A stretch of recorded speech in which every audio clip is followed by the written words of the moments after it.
segera meninggalkannya Tuhan. Dan jika waktu itu tiba, Engkau sudah membawa kami ke tempat di mana Engkau berada. Kuatkan kami, beri kami pemahaman akan segala kebenaran-Mu Tuhan. Dan itulah yang menopang kami, membawa kami kuat sampai pada hari ini.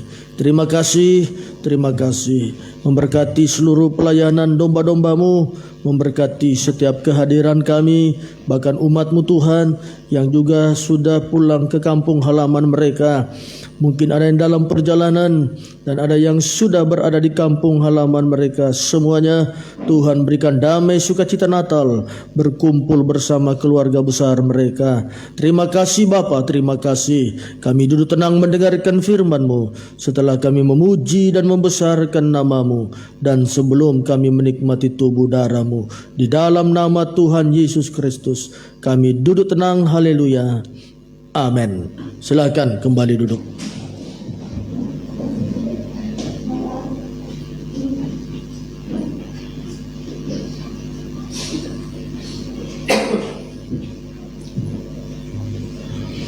Puji Tuhan, saya sapa shalom. Selamat pagi. Ya, puji Tuhan. Saudara ya, semoga kita dalam kondisi yang kuat, masih segar. Ya, sebab memang apa yang sudah kita kerjakan, pekerjaan yang mungkin melelahkan saudara. Ya, tetapi ingat saudara bukan memberi pelayanan kepada manusia, tapi pelayanan yang saudara berikan kepada Tuhan. Ya, jadi tidak ada hormat manusia di sana yang kita akan dapatkan. Tidak satu sanjungan manusia yang harus kita banggakan. Tetapi semua kemuliaan, hormat hanya kita peruntukkan hanya kepada Tuhan yang sudah memberi kita umur, bahkan menyertai kita sedikit hari lagi, kurang lebih 1 minggu ke depan. Ya, sebab jika saya tidak keliru, ya mungkin minggu depannya tahun baru. Betul ya Pak Agus? Ya, kalau tanggal saya tanya Pak Agus. Ya, akurat itu. Ya, jadi minggu depan kita sudah tahun baru. Ya, tetapi kita belum tahu apa kita bisa menyelesaikannya. Tetapi satu hal yang saya bisa pastikan, jika kita tetap hanya memikirkan bagaimana kita bisa menyenangkan Tuhan dalam hidup kita, semua dengan mudah saudara akan bisa melihat, melewati pergumulan, tantangan yang mungkin menurut saudara ini tantangan yang berat. Tetapi tidak ada sesuatu yang berat yang menjadi berat jika kita masih membawa segala kehendak keinginan daging kita yang seringkali ya sangat sulit untuk mau bisa direndahkan. Ya, sehingga kita selalu mengerjakan sesuatu ya menjadi lelah, menjadi lemah. Tetapi saya percaya kita yang ada sidang jemaat Tuhan, semelihat kita bukan baru kali ini melakukan ini. Kebersamaan kita sudah kurang lebih 10 tahun. Ya, kita mengerjakan hal yang seperti ini. Dan semuanya saudara lihat sendiri, Tuhan selalu tolong. Ya, tidak ada hal yang Tuhan tidak bisa kerjakan. Intinya tergembala. Ya, intinya di situ.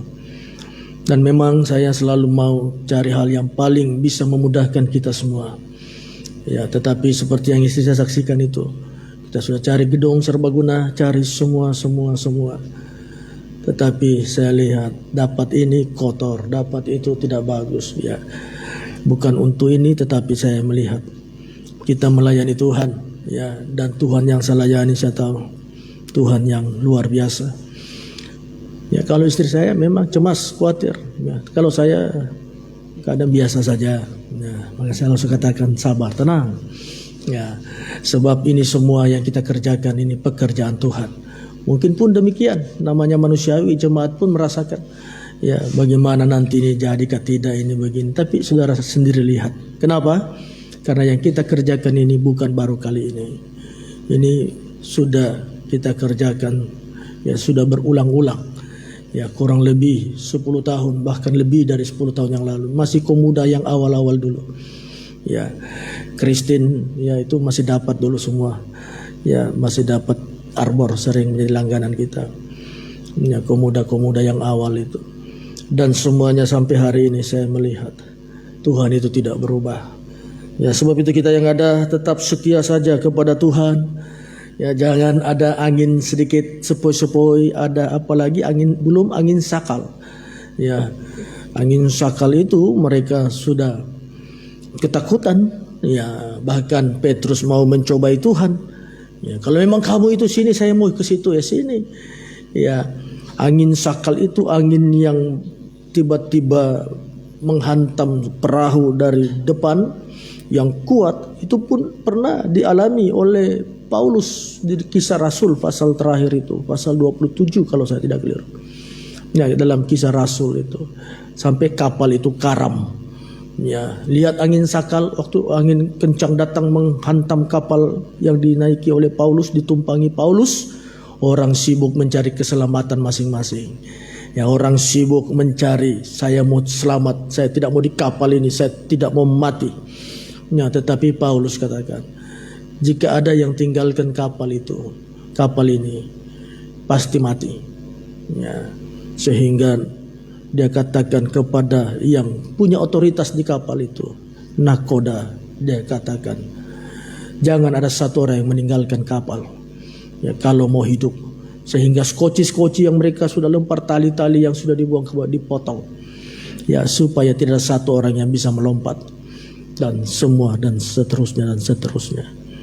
Dan benar tidak satu yang mati di antara mereka. Ya, kerugian berat terjadi besar. Kapal karam, harta habis. Tetapi kepingan kapal itu membawa mereka sampai ke tepi pantai, menyelamatkan mereka. Itu fakta yang ditulis Alkitab. Sehingga kita harus paham. Ya, memang seringkali seperti ada badai yang besar menimpa nikah saudara, hidup saudara. Tetapi jangan katakan Tuhan tidak ada di sana. Asal di situ ada firman penggembalaan, ada Paulus di situ. Ada kehidupan Paulus itu, kehidupan yang dipanggil dan diutus Tuhan. Itu di dalam Kisah Rasul 9 dia bertobat, dipanggil itu. Ya, dia pribadi yang dipanggil Tuhan sendiri. Murid-murid 12 itu dipanggil Yesus masih hidup di dunia, injak tanah. Tapi kalau Paulus dipanggil oleh Yesus itu setelah Yesus di sorga. Yesus tidak injak tanah lagi. Itu fakta yang membedakannya. Apa ada maknanya? Ada maknanya semua. Ya, tetapi saya tunjukkan saja bahwa panggilan daripada Paulus itu tetap Yesus yang memanggil dia seperti memanggil 12 rasul yang lain. Tapi kondisi yang berbeda. Yesus yang tidak di bumi, tetapi Yesus yang ada di sorga. Itu yang memanggil pribadi Saulus yang kita kenal sebagai Paulus hari ini. Nah, ini faktanya pada saat ada cahaya itu datang, dia katakan, siapakah engkau Tuhan? Kan dijawab, aku Yesus yang kau aniaya itu. Nah, itu faktanya. Jadi itu di Kisah Rasul 9, nanti saudara baca di rumah saja. Nah, ini saudara ya, asal ada di situ firman penggembalaan, ada utusan Tuhan, ada orang yang memang diutus Tuhan, ada memang firman yang menguatkan, pasti badai itu akan berlalu. Tapi kalau saudara tinggalkan itu semua, saudara tinggalkan firman Allah, anak-anak muda mau tinggalkan firman Tuhan, ya, tidak mau dinasihati, ya seakan-akan dia mendengar pada saat dibicarai, dinasihati, tapi di belakang dia tunjukkan perlawanan, ya dia tunjukkan pembangkangannya dan seterusnya. Nanti dia lihat sendiri masa depannya bagaimana. Itu anak-anak muda, sadarlah. Ya. Apalagi kita masih kuliah, masih sekolah, ya sadar. Saya masih sekolah, masih kuliah. Ya, kita lihat orang yang sudah kerja pakai yang bermerek, kita yang belum kerja mau juga pakai yang bermerek. Ya, kita lihat orang yang sudah kerja, sudah memang mapan hidupnya, kita bandingkan dengan kita yang masih kuliah. Ya, kita mau juga seperti ya, bagaimana? Nikmati kuliahmu dulu.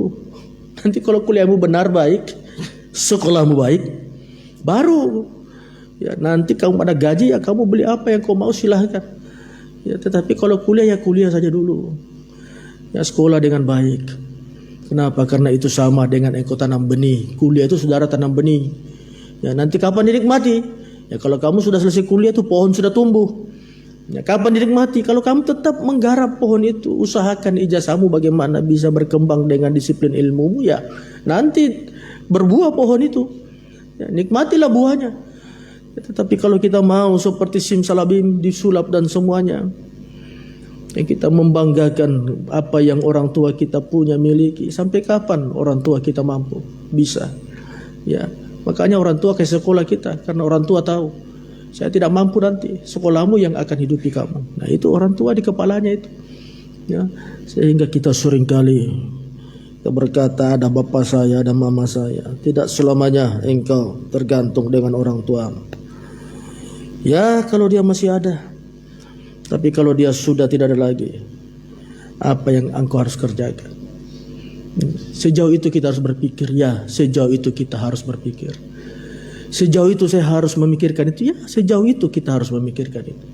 Karena itu realita yang engkau akan hadapi ke depan nanti, jika engkau tidak berpikir sejauh itu. Makanya Alkitab ini selalu membawa kita memikirkan jauh ke depan untuk melihat kebaikan. Ya, Yesus itu sudah menjanjikan sorga, tapi apa yang di depan itu penderitaan yang harus dihadapi. Ya, janji-janji itu, makanya ada ayat menyatakan memang kita harus sengsara untuk masuk kerajaan sorga. Ya, coba saya cari ayat itu. Ya, itu dalam itu dalam Kisah Rasul juga, saudara ya. Tapi sebentar saya cari itu dalam Kisah Rasul. Ya, nanti ya ini dibaca, kita baca, kita buka Alkitab kita baca. Ya, betul. Kisah Rasul 14, mari.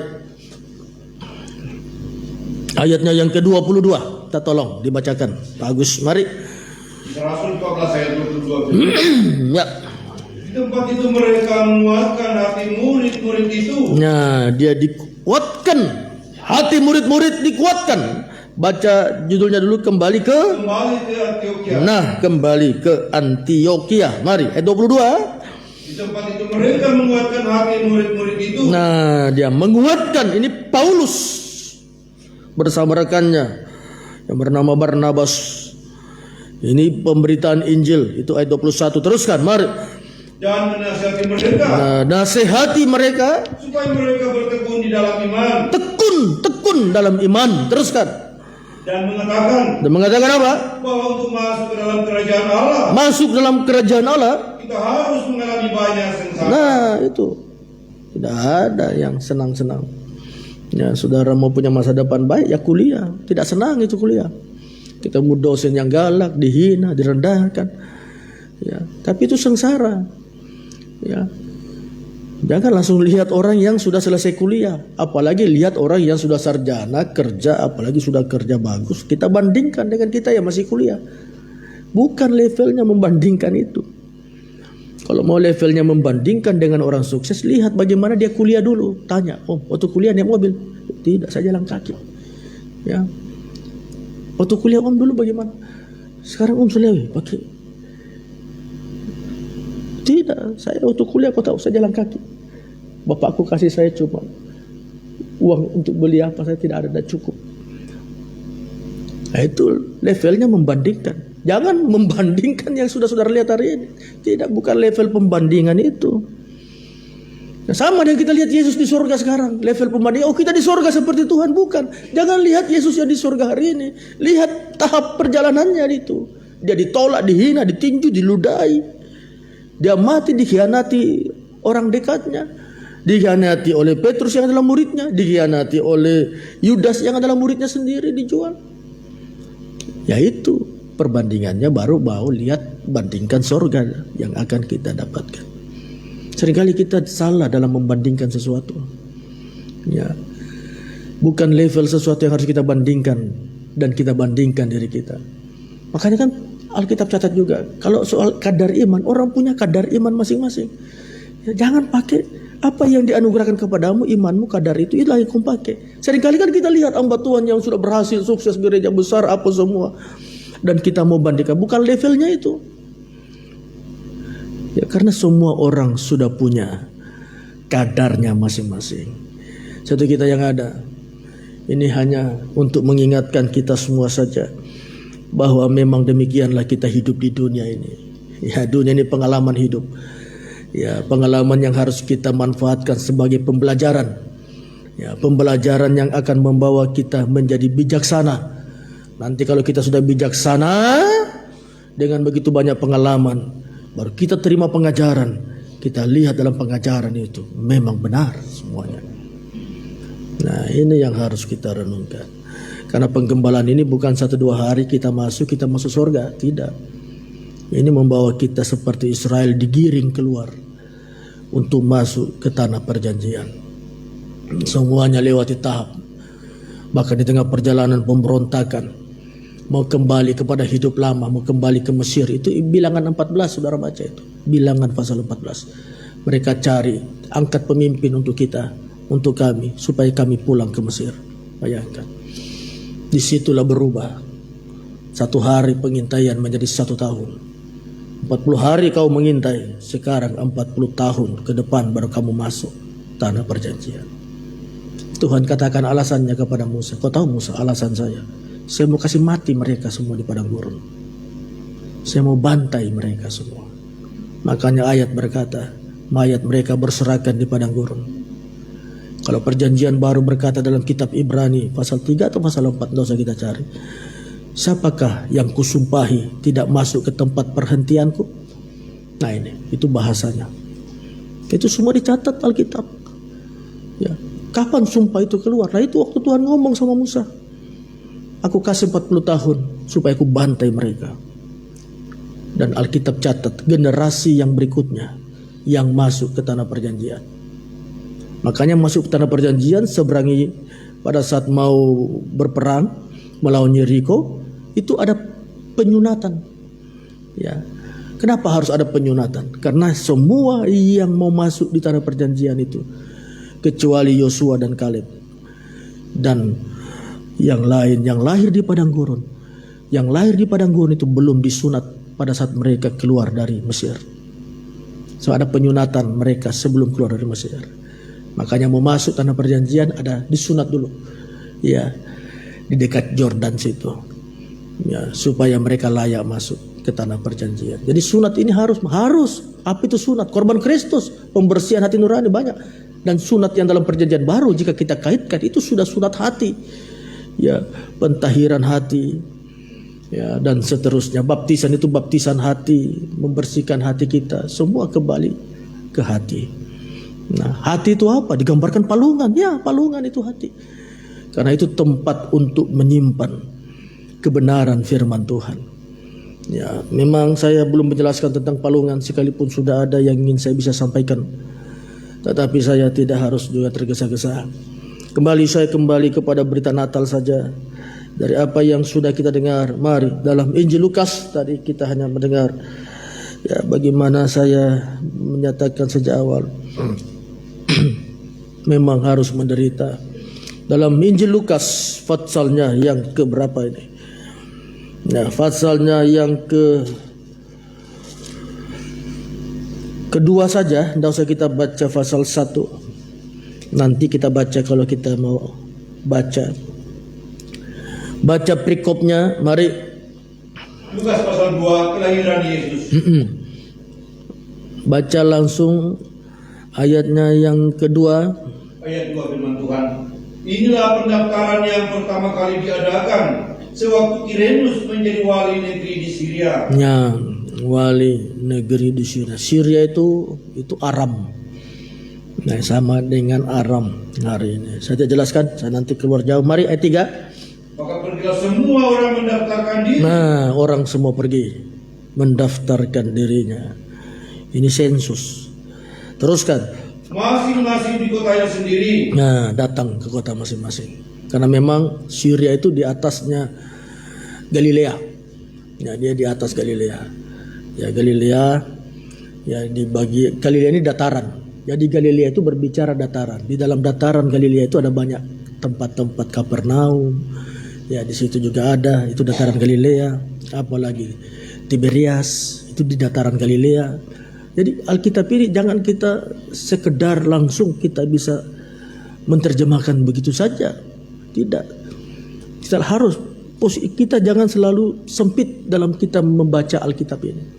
Seakan-akan semua dekat jaraknya. Ya, Yesus ke Bethlehem, kita bayangkan dari sini dia ke Dayak situ. Ya, dari Nazaret dia ke Bethlehem. Ya, bagaimana dari Tiberias, dari Kapernaum dia mau ke Yerusalem lagi. Dari Kana, ya di tanah Fenisia atau tanah orang Sidon, Tirus, itu termasuk itu semua. Itu dekat, dari situ ke sini dekat. Tidak. Pemberitaan Injil itu luar biasa jauhnya. Tidak ada mobil, orang berjalan butuh semangat, spirit. Bayangkan kalau tidak ada semangat, spirit. Kita mau jalan 1 kilo saja, jangankan 1 kilo. Ya, saya belajar dari anak-anak ini. Ya, William disuruh pergi beli saja sesuatu dekat saja itu. Ya, mungkin tidak sampai 30 meter dari rumah itu ada kios. Ya, ada kembalinya. Ya, kembalinya itu spirit dia. Ya, tidak ada kembalinya, umpas. Tidak mau dekat. Nanti ya. Nah ini, itu dekat. Sesuatu yang ada spiritnya. Itu memang kita, saudara kerja 30 hari mau masuk kerja giat dan semuanya. Itu spiritnya ada apa? Gaji kita tiap bulan kita akan ambil. Tapi mereka ini apa? Tapi di situ kita bisa bandingkan dengan diri kita.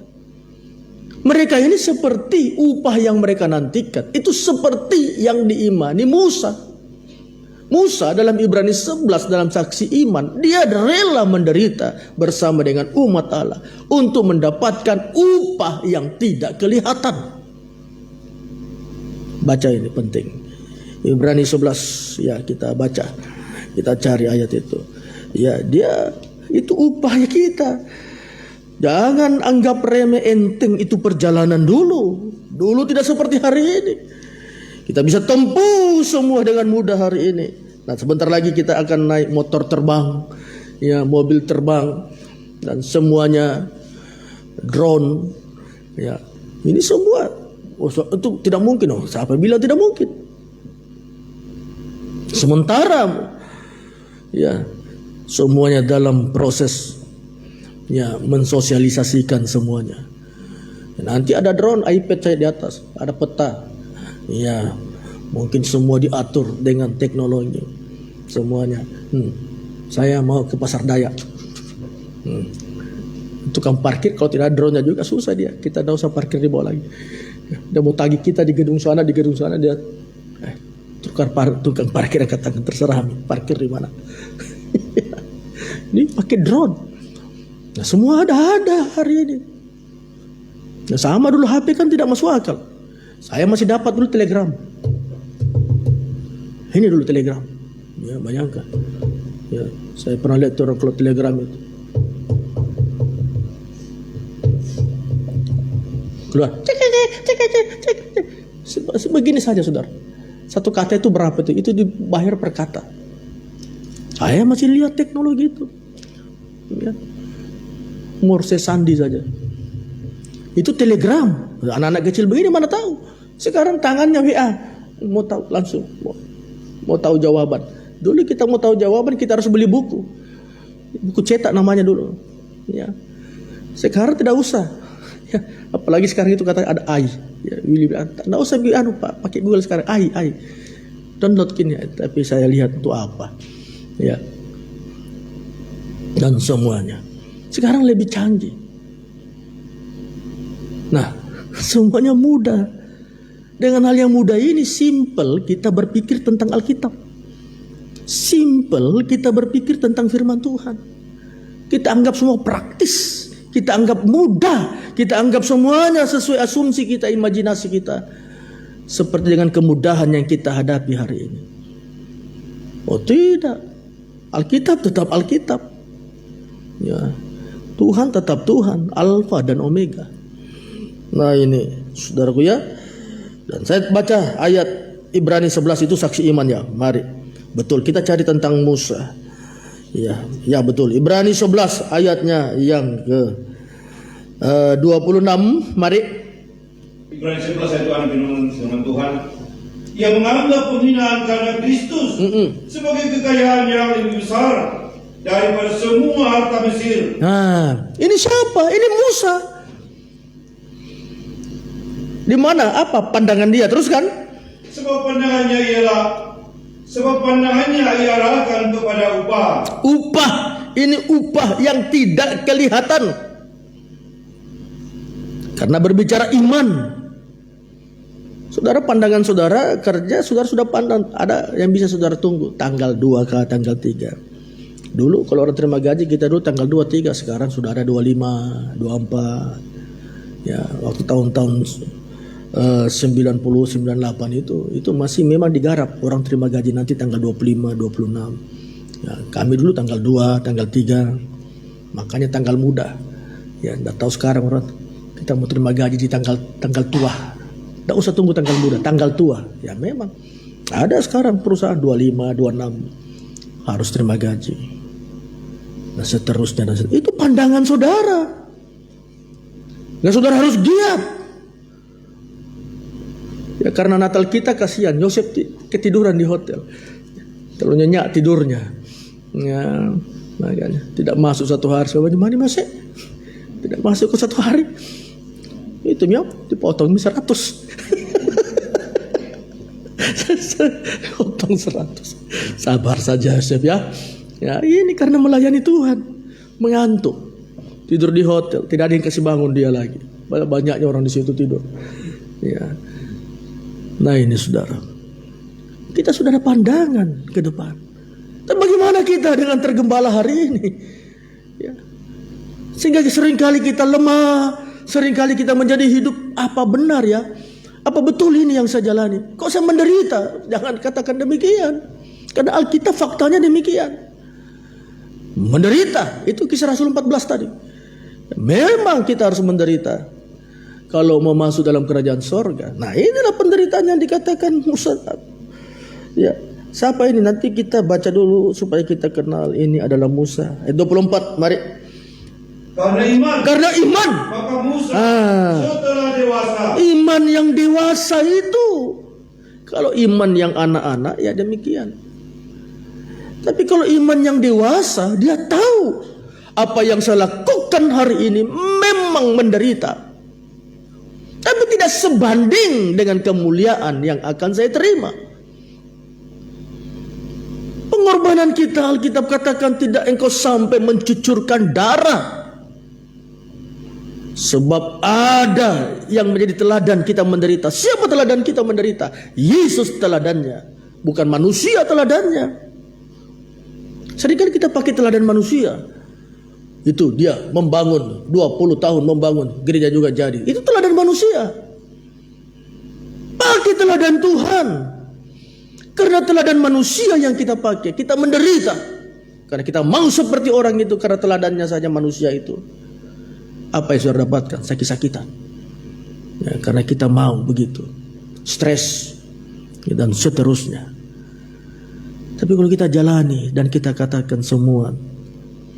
Biarlah Tuhan yang berkarya. Hal yang enak, puji Tuhan. Hal yang tidak enak, mungkin Tuhan izinkan ini saya harus jalani. Jangan semuanya mau sesuai yang kita asumsikan. Yang ada di kepala imajinasi kita ini. Nanti saudara kecewa, menangis. Dan setelah menangis, kecewa, siapa yang disalahkan? Palungan yang disalahkan. Penggembalaan yang disalahkan. Sumur yang disalahkan. Dan seterusnya. Perhatikan, berbicara ini saya sampaikan sedikit. Berbicara palungan itu harus berbicara sumur. Karena palungan ini menjadi populer dalam Alkitab dan kita paham banyak yang mengasumsikan palungan di tempat makan, minum kambing domba. Palungan itu selalu ditempatkan di dekat sumur yang ada. Itu jadi jangan harus tunggu katanya dulu. Nanti ada kata palungan baru saya bisa jelaskan tentang palungan. Tapi palungan itu di mana ada sumur, di situ ada palungan. Karena ada jamnya di mana domba-domba itu digiring ke sumur itu untuk diberi minum, makan, cari. Ya, tapi sekarang modern, kota semakin besar, lahan semakin sempit, makanya dikandangilah domba. Ya, setelah dikandangi domba, Ya, tidak mungkin rumput semakin kurang karena bangunan banyak, ditaruhlah makanan di situ. Di palungan itu juga dan airnya di situ. Tapi secara yang terjadi di padang gurun dulu, perjanjian lama, di mana ada sumur, di situ mutlak ada palungan. Kenapa? Karena itu pekerjaan Israel dulu, menggembalakan kambing domba. Jadi kalau Daud menggembalakan kambing domba, itu berarti Daud itu dekat. Ada sumur dan palungan di situ. Jadi tidak usah kita sempitkan itu pengertian rohani. Kita garap palungan, kita periksa, nanti ada kata palungannya. Tidak. Siapapun yang bekerja sebagai gembala, dia dekat dengan palungan. Intinya di situ. Dan semuanya demikian. Karena sistem orang-orang dulu kerja di zaman-zaman dulu. Zaman Bapak Abraham, Ishak, Yakub, zaman Daud itu masih tergolong zaman-zaman dulu itu. Itu demikian. Ya, di mana dia ada sumurnya, di situ ada palungannya. Karena untuk taruh tempat domba berkumpul. Kenapa? Domba itu digiring ke palungan. Ya, mungkin setelah dia makan, ada jamnya mulai siang, ya dipanggil, kalau ayam krrr, ya, domba datang, dengar suara gembala, digiring kemana? Digiring ke sumur untuk minum. Pada saat digiring ke sumur untuk minum, timbalah air, masukkan di palungan, minumlah di situ. Tidak mungkin timba air siram di tanah, siram di rumput. Tidak mungkin ditimba itu, ayo disuap satu-satu. Nah, tempat menaruh air istilahnya itulah palungan. Apapun modelnya, pemahaman kita itu adalah palungan. Nah, dicatat dalam perjanjian lama. Nah, Yakub ingat peristiwa Yakub yang ke rumahnya Laban, yang pada saat dia mau, ya itu bapaknya sendiri Ishak yang perintahkan, ayo kau cari istri, jangan orang Kanaan, pergi cari istri dari keturunan kita sendiri, keturunan mamamu. Ya, ada di sana siapa itu? Laban. Ya, pergi di situ. Ya, Yakub itu duduk dekat sumur, karena dia juga bawa ada domba-domba, kambing yang dia bawa. Ya, kenapa? Mungkin dia capek. Tapi sumur itu tertutup batu. Ya, dia ada etika, dia tidak mau buka itu batu sumur itu. Ya. Dia tahu bukan saya punya mungkin. Ya, begitu datang pemiliknya, karena itu memang Laban di situ tempat ternaknya digembalakan. Ya, sebelum ketemu Rahel, dia bicara dengan orang-orangnya Laban, dia bertanya dan seterusnya. Tiba-tiba Rahel muncul. Ya, dan itu anaknya Laban ya. Mungkin dia lihat, karena memang mereka kerabat, makanya diciumnya Rahel itu. Nah, pada saat dia melihat Rahel, dia buka itu batu. Ya, setelah itu diberikan, dia timba air, dia bantu untuk memberi minum. Itu di palungan juga. Jadi tatapan mata pertama, ya, pandangan pertamanya Rahel dengan siapa namanya ini, Yakub, itu di palungan. Yang menegaskan juga Ishak itu nanti menikah dengan Ribka, itu di palungan. Jadi palungan ini berbicara apa? Ini berbicara bagaimana kita berada di ladang penggembalaan menjadikan kita mempelai Tuhan. Nah, ada kisah lagi satu di luar peristiwa ini palungan. Saya sedikit ungkit saja, sekalipun saya belum menyampaikan, sekalipun saya sudah bisa menyampaikannya, tapi saya ungkit sedikit saja. Lihat siapa namanya, Musa. Bagaimana Musa? Dia ketemu Sipora. Setelah di palungan itu, baru dia dibawa ke rumahnya yang punya rumah itu. Disitulah ketemu dengan Sipora. Nah, itu karena pertemuan di palungan dulu, bukan pertemuan dengan Sipora di palungan, tapi ada sesuatu yang didiskusikan di palungan itu. Di palungan itulah pertemuan itu dan menghantar dia ke rumah itu. Dan di situ dia lihat, oh di sini ada perempuan cantik. Ya, menikahlah dia dengan Sipora. Yesus dilahirkan di palungan. Nah, Yesus inilah sumber kita menjadi mempelai nanti. Siapa Yesus itu? Mempelai pria. Siapa mempelai wanitanya? Saya. Di mana kita ketemu Yesus itu diletakkan di palungan. Dan itulah nanti yang kita akan periksa. Tapi biarlah itu tahun-tahun dia akan datang saja lebih baik. Ya, saya usahakan cepat pada hari ini juga. Saya tahu mungkin di antara saudara juga ada yang sudah punya rencana ke depan untuk kemana-kemana. Ya, Jadi biarlah tahun depan kita mendengar berita tentang palungan ini. Dari berbicara palungan itu berbicara menghantar kita menjadi mempelai. Itulah kesimpulannya dulu. Ya, karena faktanya ada, semuanya ada. Ya, dari keturunannya Abraham, Ishak, keturunannya Abraham, Yakub. Ini semua palungan punya peranan. Membawa mereka ketemu dengan istri-istri mereka.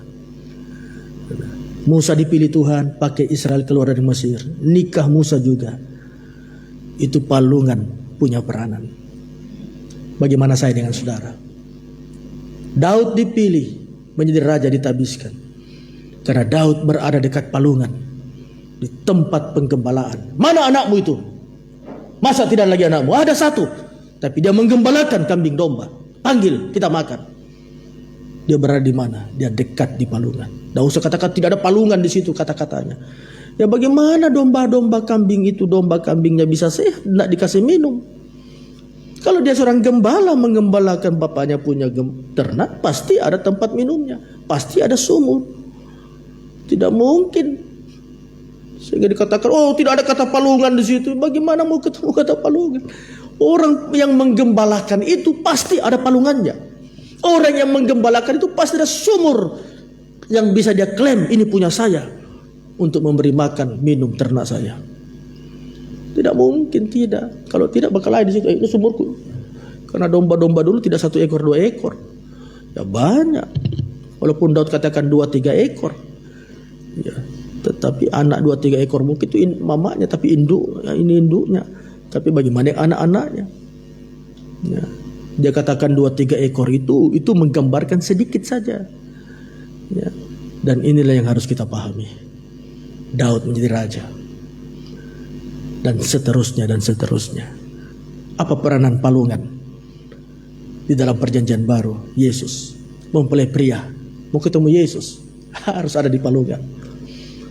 Dan seterusnya dan seterusnya. Tapi saya tidak jelaskan. Nanti kita tahun depan kita lihat semuanya. Jika umur panjang dan Tuhan beri kita kesempatan. Nah, itu Musa tadi ya. 26, mari kembali Ibrani 11 ayat 26, mari. Yang menganggap penghinaan Kristus sebagai kekayaan yang lebih besar. Nah, ini kekayaan yang dianggap. Ini Musa. Teruskan. Daripada semua harta Mesir. Daripada semua harta Mesir. Teruskan. Sebab pandangannya ia arahkan kepada upah. Pandangannya dia arahkan kepada upah. Nah, kalau saya bisa mendapatkan itu, coba 2 Korintus pasalnya yang keempat. Ya, saya ada ingin 2 Korintus pasalnya yang keempat.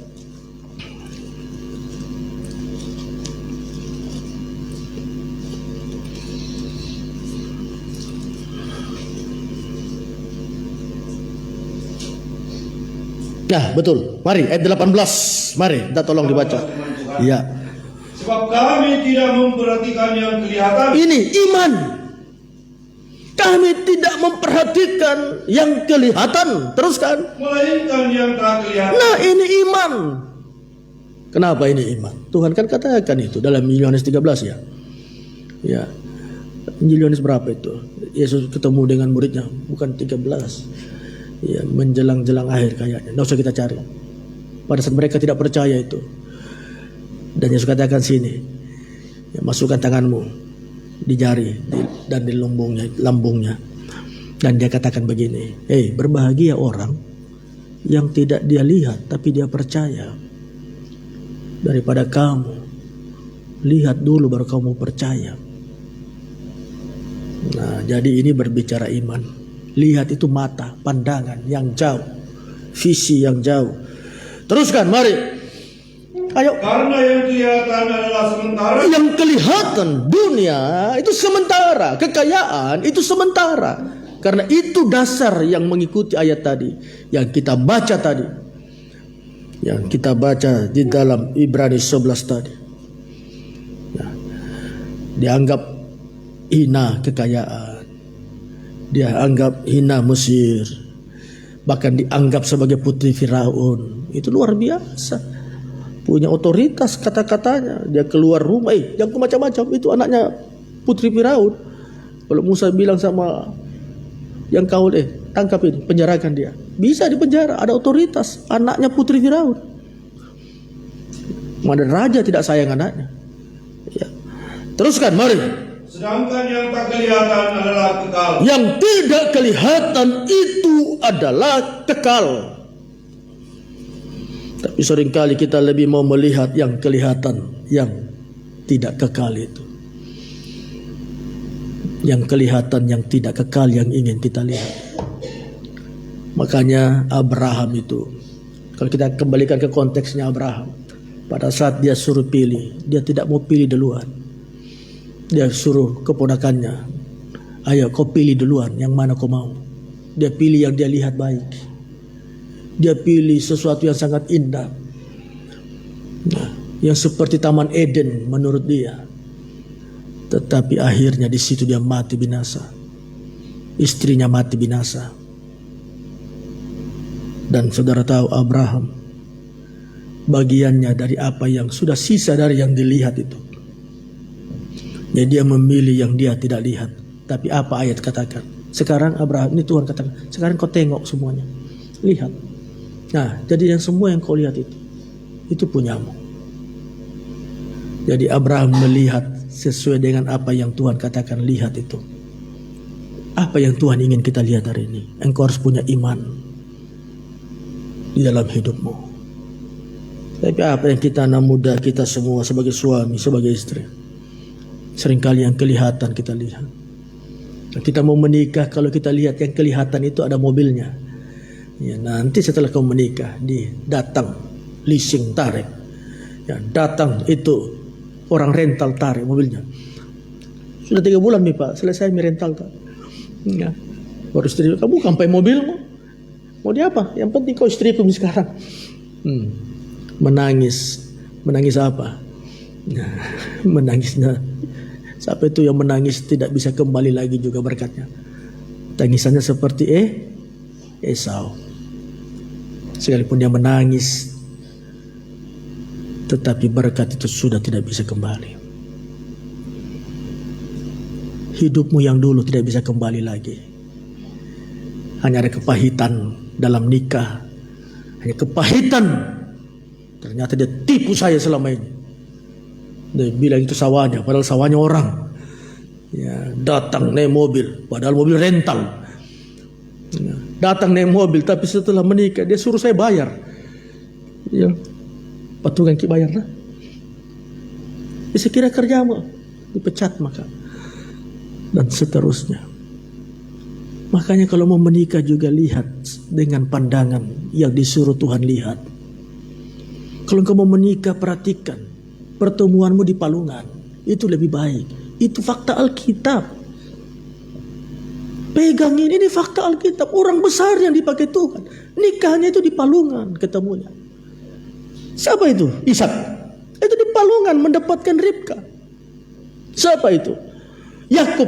Di palungan awalnya mendapatkan Rahel. Musa, itu nanti baca Musa itu di Keluaran 2 pasal 2 kalau saya tidak keliru. Kalau tidak Keluaran 2, yang jelas pasal-pasal awal itu. Mendapatkan Sipora. Itu palungan punya peranan besar.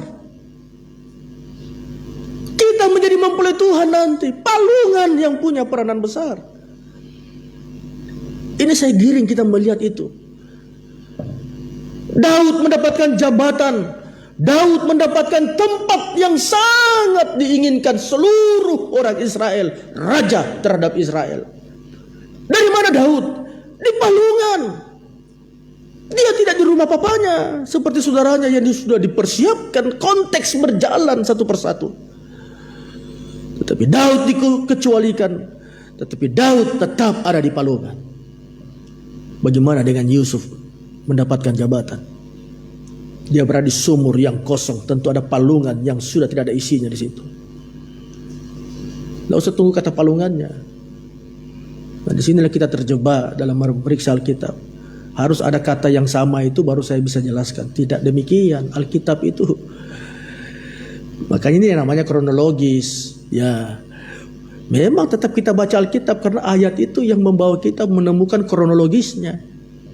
Tetapi jangan ada ayat yang tidak bisa disepadankan dengan ayat yang lain. Ada kalimat yang tidak bisa konteksnya kita samakan dengan yang lain. Beda. Makanya harus pembuktian.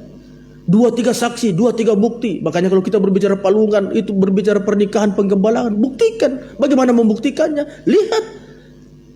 Cara membuktikannya, lihat Ishak. Siapa? Ishak. Ishak menikah, itu palungan punya peranan besar. Bagaimana? Siapa? Yakub. Yakub itu palungan punya peranan, itu namanya kronologis. Palungan punya peranan besar karena ada pembuktian. Bisa dikaitkan. Nah, sekarang siapa lagi tentang palungan? Musa, ini sudah 3 saksi. Musa ketemu Sipora itu palungan, punya peranan besar. Nah, kita menjadi mempelai Tuhan. Palungan. Tidak ada tempat mau meletakkan kepalanya Yesus. Untung ada palungan itu. Itu Alkitab yang catat juga. Tapi bagaimana konteksnya palungan? Ada sumur, ada palungan. Itu konteksnya. Jadi kalau kita berbicara tentang sumur, pastikan itu. Kalau itu penggembalaan di situ, pastikan itu ada palungannya. Tidak mungkin tidak. Bagaimana kasih makan domba? Mau disuap? Ya, di sini kok timba pertama kau disiram saja tumpah, itu ada palungan itu. Kalau palungan itu kurang lebih seperti itu, tempat alu itu. Mungkin dulu saya ingat di kandang babi. Biasa kandang babi dulu itu. Itu masih pakai palungan betul. Sekarang pakai baskom. Ya, kasih makan babi. Dulu saya ingat, saya kalau ke kampung-kampung nenek saya juga, daerah babi saya lihat. Kayu itu dibelah tengahnya, dipahat, ya jadi tempat tampung air itu. Kayu besar. Supaya dia makan di palungan itu. Sekarang baskom, karena baskom murah sekarang. Ya, dan seterusnya kasih taruh di baskom. Panci dan semuanya. Nah, ini konteks palungan yang nanti kita periksa dengan pelan-pelan. Nah, ini saudara ya, ini yang dikatakan tadi 2 Korintus itu. Pasal 4 tadi ayat 18. Yang tidak kelihatan itu kekal. Nah, ini yang dilihat Musa itu. Upah yang tidak kelihatan. Karena yang kelihatan sudah dinyatakan tadi.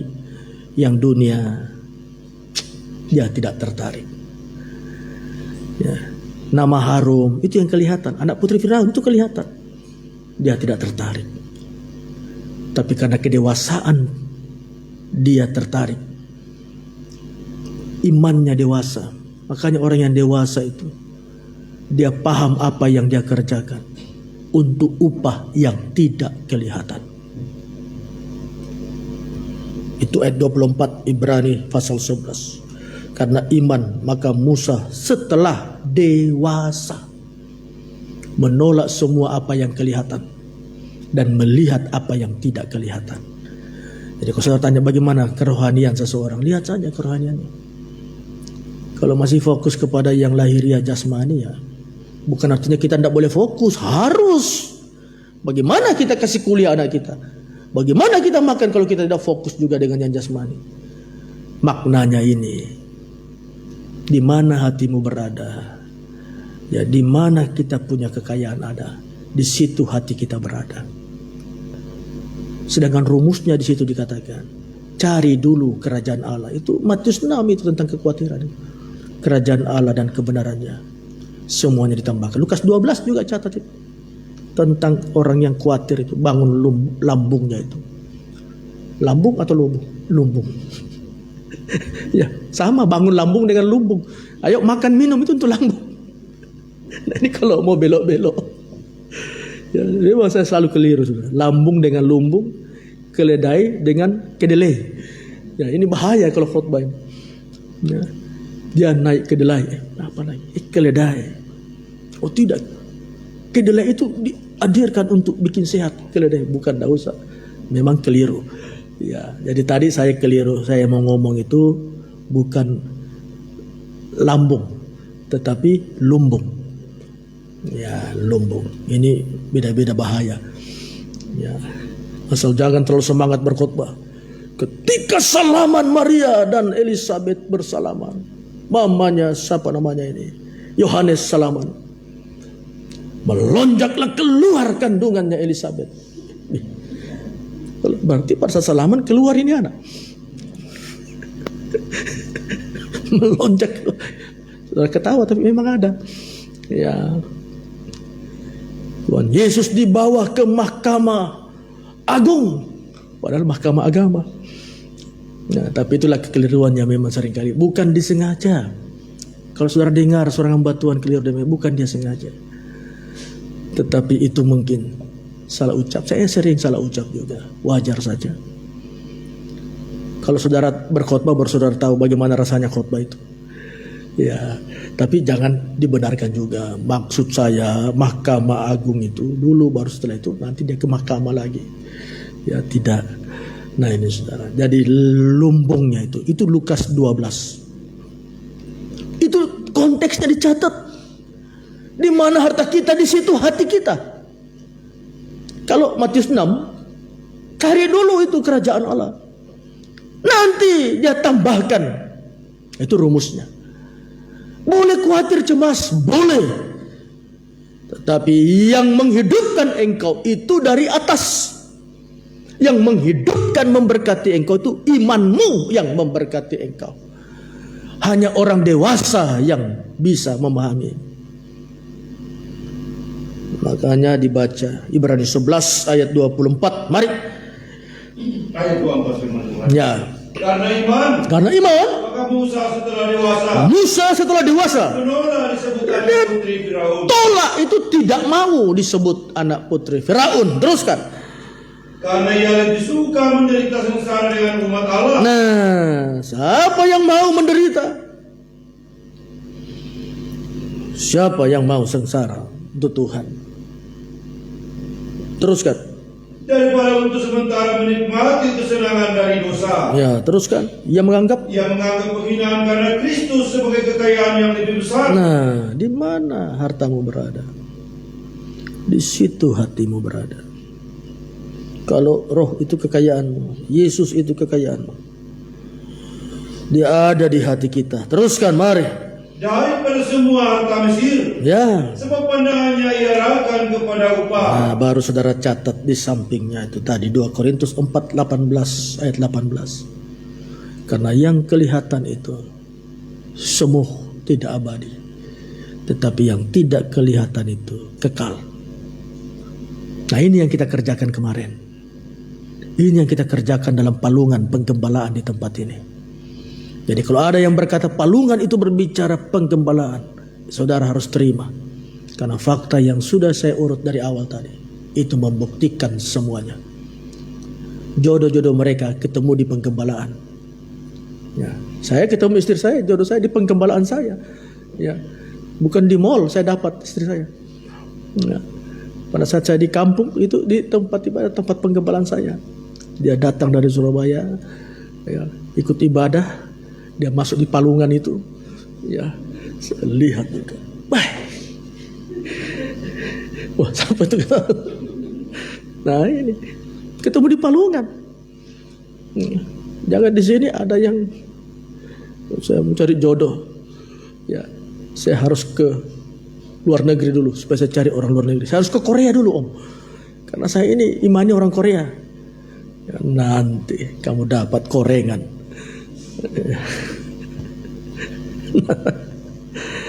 Nah ini saudara ya, bersyukur kalau bisa dapat di penggembalaan. Ya, di sini tidak ada. Ya, di sini sudah semua cuma ada Om Tato saja. Nah, berapa membernya Om Tato? Penggembalaan itu bukan hanya di sini, banyak tempat penggembalaan di luar sana. Ya, banyak. Maknanya ketemu dengan orang-orang pengajaran juga. Ya, kenapa kau senyum, Pipi? Ya, mau ketemu kau juga dengan penggembalaan, ya, palungan. Nah, ini. Semuanya. Saya berbicara ini Alkitab, saudara ya. Dan apa yang saya itu realita semuanya. Ya. Atau saya tunjukkan ayatnya, nanti baca di rumah. Mari, ya, dan saya selesaikan saja. Ribka dan Ishak itu di Kejadian 24. Ayatnya yang ke-20. Nah, Kejadian 24 ayat 20. Tapi saya tidak periksa ya, nanti tahun depan. Ya, supaya kita sudah pulang kampung semua. Ya, supaya jangan ada satu dari kita yang ketinggalan.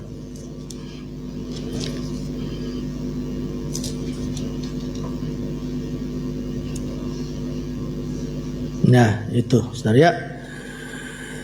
Jangan saudara katakan, oh tidak ada Ishak situ. Ya, ini Abraham yang suruh. Karena Abraham tidak mau anaknya Ishak itu pulang kembali ke kampungnya. Tapi beda nanti dengan Yakub. Yakub itu Ishak yang suruh, kau pergi di kampungnya.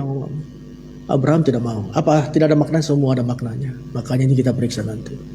Kalau khusus Ishak, papanya katakan, jangan bawa anakku pulang ke kampungku. Utusan saja aku kirim, kau pergi. Dan semuanya itu, pembicara itu diawali di palungan. Nah ini, saudara, itu maknanya nanti kita lihat. Nah, kalau siapa namanya Ishak, Yakub itu di pasal 29. Yakub di rumah Laban. Ya. Nanti baca saja ayatnya di ayat 10. Ya. Nanti baca di rumah ya. Tidak, kita bisa tunjukkan saja. Ini cinta pertama ini. Ya. Dan lihat, itu Rahel. Tapi nanti apa yang didapatkan? Lea. Tunggu 7 tahun, 14 tahun. Ya.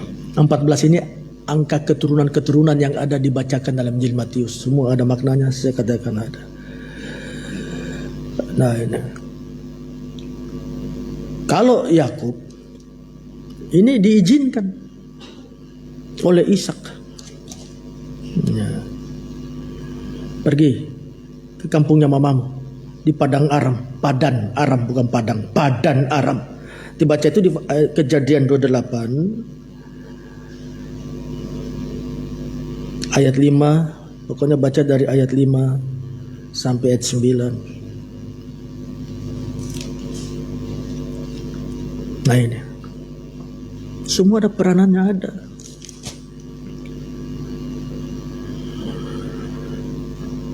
Palungan itu tempat kita diberkati.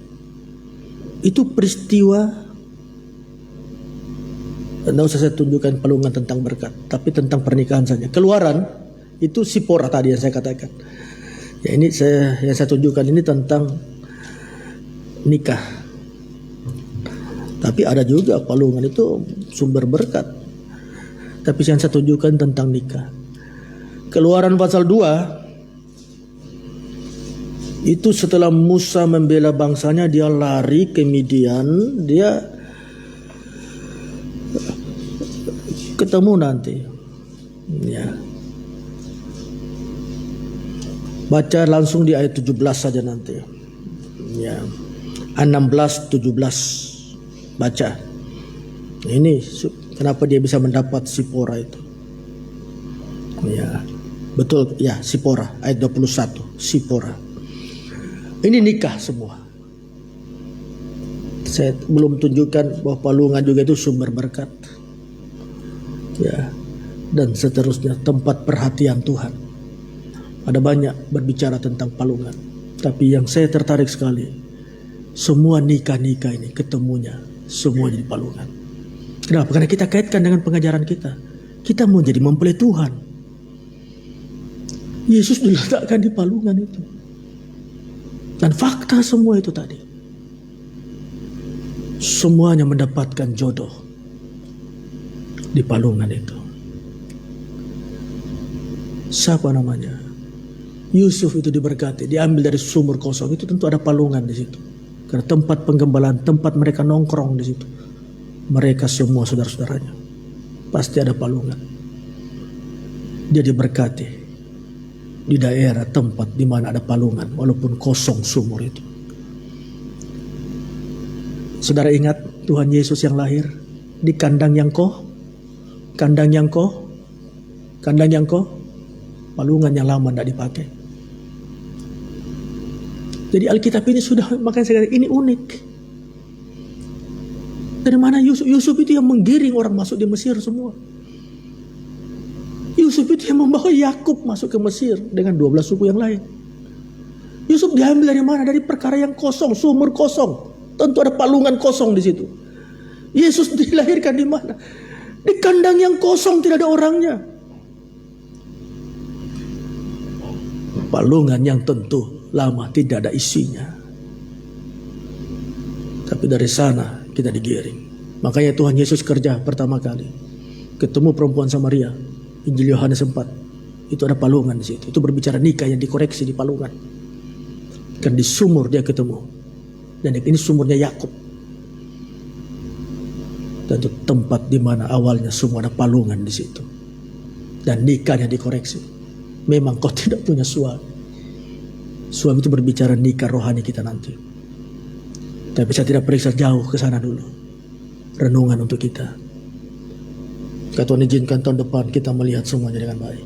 Pelan-pelan. Makanya saya katakan, Tuhan, ini penghujung tahun. Berikan sesuatu untuk menyimpulkan semua firman. Dan Tuhan berikan ini palungan. Yang memang sejak kemarin saya mau sampaikan tapi tidak bisa. Tidak Tuhan izinkan mungkin. Ibadah kemarin ingin saya sampaikan juga Natal, tapi Tuhan tidak izinkan juga. Mungkin Tuhan izinkan tahun depan. Supaya semua kita bisa mendengarkan sidang jemaat Tuhan. Doakan. Dan intinya firman pada kesempatan ini. Mari kibar boleh naik. Satu hal yang kita harus tahu. Tetap semangat dalam Tuhan. Tetap tunjukkan. Kau dialah. Kepadanya lah semua mataku tertuju. Apa yang ku kerjakan hari ini, apa yang ku korbankan hari ini. Karena upah yang tidak kelihatan itu. Karena kita berada di palungan yang akan membawa kita kepada pernikahan rohani. Makanya Yesus langsung berada di sumur Yakub yang dikuasai oleh orang Samaria. Dan Yesus katakan, sekarang palungan itu saya. Kenapa dia katakan palungan itu saya? Perhatikan nanti. Ini dengan nanti. Ini saya buka sedikit. Kalau kau minum air dari aku, makanan itu saya. Itu Injil Yohanes 6. Setelah 4, 5, 6 itu berbicara makanan. 4 dia ngomong tentang air dia. 6 dia ngomong, pasal 6 dia ngomong, aku makanan. Engkau makan yang dari aku ini, tidak lapar lagi. Engkau minum yang aku berikan, engkau tidak. Kenapa? Dia di palungan waktu itu. Seperti kita yang ada sidang jemaat. Setia di dalam penggembalaan. Setia di dalam pengajaran. Yang kita butuhkan hari ini. Palungan yang memberi makan kita tidak haus lagi. Tidak lapar lagi. Inilah yang kita akan lihat semua nanti. Dan kita kaitkan dengan Galilea itu semalam sudah kita dengar.